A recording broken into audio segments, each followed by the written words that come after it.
ಯೇಸು ಕ್ರಿಸ್ತನ ಮಹಾಪರಿಶುದ್ಧ ನಾಮದಲ್ಲಿ ನಿಮ್ಮೆಲ್ಲರನ್ನು ವಂದಿಸುವಂತವನಾಗಿದ್ದೇನೆ. ಈ ಬೆಳಗಿನ ಜಾವದಲ್ಲಿ ವಾಕ್ಯ ಓದಿಕೊಳ್ಳೋಣ.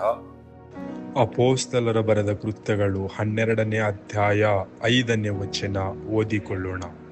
ಸ್ವಲ್ಪ ಹೊತ್ತು ಧ್ಯಾನ ಮಾಡಿಕೊಳ್ಳೋಣ. ಪೇತ್ರನು ಸೆರೆಮನೆ ಒಳಗೆ ಕಾವಲಲ್ಲಿದ್ದಾಗ ಸಭೆಯವರು ಅವನಿಗೋಸ್ಕರ ಆಸಕ್ತಿಯಿಂದ ದೇವರಿಗೆ ಪ್ರಾರ್ಥನೆ ಮಾಡುತ್ತಿದ್ದರು. ವಾಕ್ಯದಲ್ಲಿ ನೋಡುವಾಗ ಪೇತ್ರನು ಸೆರೆಮನೆಯಲ್ಲಿದ್ದಾನೆ, ಆತನು ಸೆರೆಮನೆಯಲ್ಲಿ ಇದ್ದಾನೆ ಎಂಬುದಾಗಿ ಸಭೆಯ ಎಲ್ಲ ಜನರು ಪ್ರಾರ್ಥನೆ ಮಾಡುತ್ತಾ ಇದ್ದಾರೆ.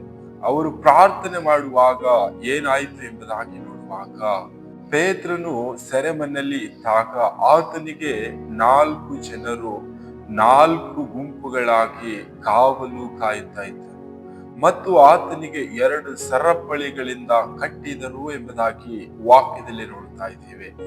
ಸಭೆಯ ಜನರು ಪ್ರಾರ್ಥಿಸುವಾಗ ಆತನನ್ನು ದೇವದೂತರು ಬಂದು ಆತನನ್ನು ಎಬ್ಬಿಸಿದರು.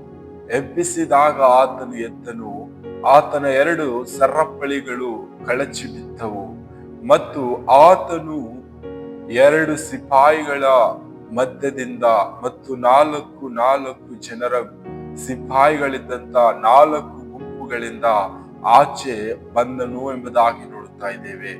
ನಾವು ಈ ಒಂದು ದಿನದಲ್ಲಿ ನೋಡುವಾಗ ಆ ಪೇತ್ರನು ಯಾವ ರೀತಿಯಾಗಿ ಸೆರೆಮನೆಯಿಂದ ದೇವರ ಆತ್ಮನು ಆತನಿಗೆ ಕರೆದುಕೊಂಡು ಬಂದನು ಎಂಬುದಾಗಿ ನೋಡುವಾಗ, ದೇವದೂತರು ಆತನಿಗೆ ಕರೆದುಕೊಂಡು ಹೋದರು ಎಂಬುದಾಗಿ ನೋಡುತ್ತಾ ಇದ್ದೇವೆ.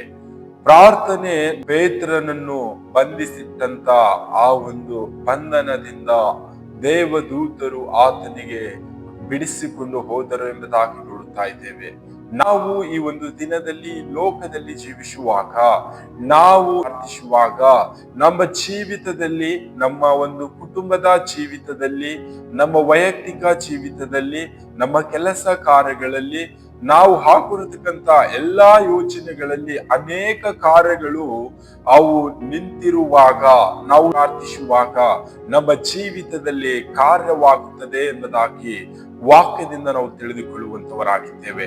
ಮತ್ತು ನಾವು ಈ ಲೋಕದ ಯಾವುದೇ ಸಂಗತಿಗಳಿಗಾಗಿ ನಾವು ಪ್ರಾರ್ಥಿಸುವಾಗ ಆ ಸಂಗತಿ ಪ್ರಾರ್ಥನೆಯಿಂದ ಅದು ಪ್ರಾರಂಭವಾಗುತ್ತದೆ ಎಂಬುದಾಗಿ ನೋಡುತ್ತಾ ಇದ್ದೇವೆ.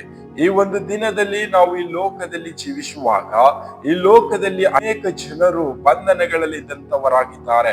ಅವರು ಬಂಧನಗಳಲ್ಲಿರುವಾಗ ನಾವು ಪ್ರಾರ್ಥಿಸುವಾಗ ಆ ಬಂಧನಗಳು ಬಿಚ್ಚಲ್ಪಡುತ್ತವೆ ಮತ್ತು ಅವರ ಜೀವಿತಗಳು ಕಟ್ಟಲ್ಪಡುತ್ತದೆ ಮತ್ತು ಅವರ ಜೀವಿತದಲ್ಲಿ ಆಗದೆ ಇರ್ತಕ್ಕಂಥ ಕಾರ್ಯಗಳು ನಾವು ಪ್ರಾರ್ಥಿಸುವಾಗ ಅವರ ಜೀವಿತದಲ್ಲಿ ಆ ಕಾರ್ಯಗಳು ಆಗುವುದಕ್ಕೆ ಪ್ರಾರಂಭಿಸುತ್ತದೆ. ಪೇತ್ರನು ಯಾವ ರೀತಿಯಾಗಿ ಆತನು ಹೆರೋದ ರಾಜನು ಸೆರೆಮನೆಯಲ್ಲಿಟ್ಟನೋ, ಆತನಿಗೆ ಸೆರೆಮನೆಯಲ್ಲಿಟ್ಟಾಗ ಸಭೆಯ ಎಲ್ಲ ಮಕ್ಕಳು ಏಕ ಮನಸ್ಸಿನಿಂದ ಪ್ರಾರ್ಥಿಸುವಾಗ ಆತನಿಗೆ ದೇವದೂತರು ಬಂದು ಆತನಿಗೆ ಕಟ್ಟಿರ್ತಕ್ಕಂಥ 2 ಸರಪಣಿಗಳು ಬಿಚ್ಚಲ್ಪಟ್ಟವು. ಆತನು ಸೆರೆಮನೆಯಲ್ಲಿದ್ದಾಗ 4 ಜನರು 4 ಗುಂಪುಗಳಾಗಿ ಕಾಯ್ತಕ್ಕಂಥ ಸಿಪಾಯಿಗಳ ಮಧ್ಯದಿಂದ ಮತ್ತು ಸೆರೆಯ ಮನೆ ಒಳಗಡೆ ಇದ್ದಂತ 2 ಸಿಪಾಯಿಗಳ ಮಧ್ಯದಿಂದ ದೇವದೂತರು ಪೇತ್ರನನ್ನು ಬಿಡಿಸಿಕೊಂಡು ಹೋದರೆಂಬುದಾಗಿ ನೋಡುತ್ತಾ ಇದ್ದೇವೆ. ಅದೇ ರೀತಿಯಾಗಿ ನಾವು ಈ ಒಂದು ದಿನದಲ್ಲಿ ಲೋಕದಲ್ಲಿ ಜೀವಿಸುವಾಗ ನಾವು ಪ್ರಾರ್ಥಿಸುವಂತವರಾಗಬೇಕು. ನಾವು ಈ ಒಂದು ದಿನದಲ್ಲಿ ಈ ಲೋಕದ ಜನರಿಗಾಗಿ, ಈ ಲೋಕದಲ್ಲಿ ಅನೇಕ ಜನರು ಬಂಧನಗಳಲ್ಲಿದ್ದಾರೆ, ಆ ಬಂಧನಗಳಲ್ಲಿದ್ದಂತ ಮಕ್ಕಳಿಗಾಗಿ ನಾವು ಏಕ ಮನಸ್ಸಾಗಿ ಪ್ರಾರ್ಥಿಸುತ್ತಾ ಇದ್ದೇವಾ? ಈ ಒಂದು ದಿನದಲ್ಲಿ ನಮ್ಮನ್ನೇ ನಾವು ಪರೀಕ್ಷೆ ಮಾಡಿ ನೋಡಿಕೊಳ್ಳೋಣ. ನಾವು ಪ್ರಾರ್ಥಿಸುವಾಗ ಬಂಧನಗಳು ಮುರಿದು ಬೀಳುತ್ತವೆ, ಸತ್ತಂತ ಜೀವಿತಗಳು ಎಬ್ಬಿಸಲ್ಪಡುತ್ತವೆ. ಈ ಲೋಕದಲ್ಲಿ ನಾವು ಯಾವ ರೀತಿಯಾಗಿ ಜೀವಿಸ್ತಾ ಇದ್ದೇವೆ? ಈ ಲೋಕದ ಜನರು ನಾಶನ ಮಾರ್ಗದಲ್ಲಿ ಜೀವಿಸ್ತಾ ಇದ್ದಾರೆ, ಪಾಪದ ಜೀವಿತವನ್ನು ಜೀವಿಸ್ತಾ ಇದ್ದಾರೆ. ಈ ಲೋಕದ ಜನರು ತಮ್ಮ ಜೀವಿತವನ್ನು ನಾಶನದ ಜೀವಿತಕ್ಕೆ ಒಪ್ಪಿಸಿಕೊಟ್ಟಂತವರಾಗಿ ಜೀವಿಸ್ತಾ ಇದ್ದಾರೆ. ನಾವು ಅವರ ವಿಷಯವಾಗಿ ಪ್ರಾರ್ಥಿಸುವಾಗ ಅವರ ಜೀವಿತವು ಅವರು ಕಂಡುಕೊಳ್ಳುವಂತವರಾಗಿದ್ದಾರೆ. ಪಾಪದ ಜೀವಿತದಲ್ಲಿ ಜೀವಿಸುವಂತವರಿಗಾಗಿ ನಾವು ಪ್ರಾರ್ಥಿಸುವಾಗ ಅವರು ತಮ್ಮ ಜೀವಿತವನ್ನು ಒಳ್ಳೆಯ ಮಾರ್ಗ ಕಡೆಗೆ ಜೀವಿಸುವುದಕ್ಕೆ ಅವರು ಜೀವಿತವನ್ನು ನಾವು ಪ್ರಾರ್ಥಿಸುವಂತವರಾಗಬೇಕು.